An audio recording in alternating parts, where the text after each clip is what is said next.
My name is Didier Schmitt. I'm working at the European Space Agency in the Human and Robotic Exploration Program.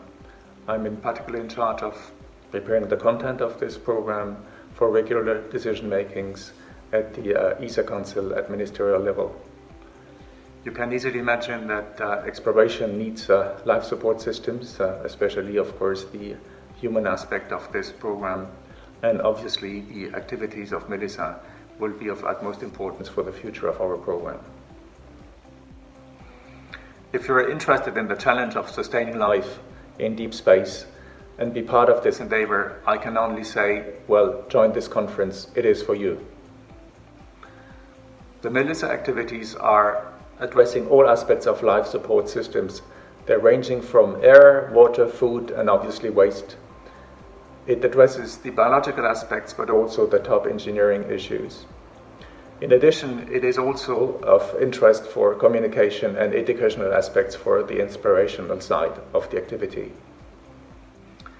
It is legitimate to ask the question, why should we go to space and spend so much money when on Earth we have such issues like climate change and the current economic turmoil, which will last some time.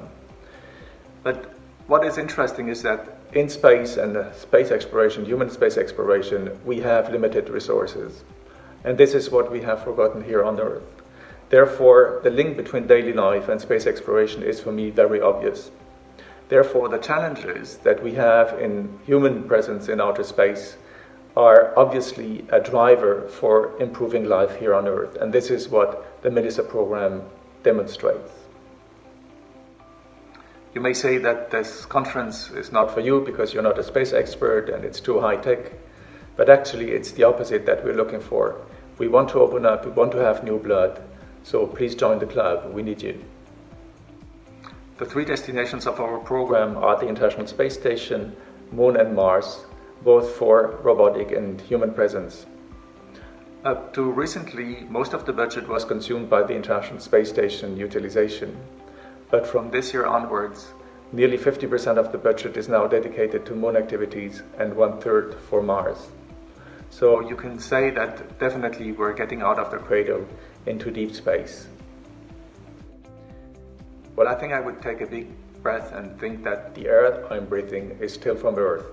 But the air I would be breathing in the next days, weeks, or even years maybe, should come from local resources. And this is one of the challenges.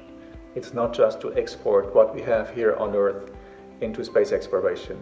We have to look into autonomy, not just recycling.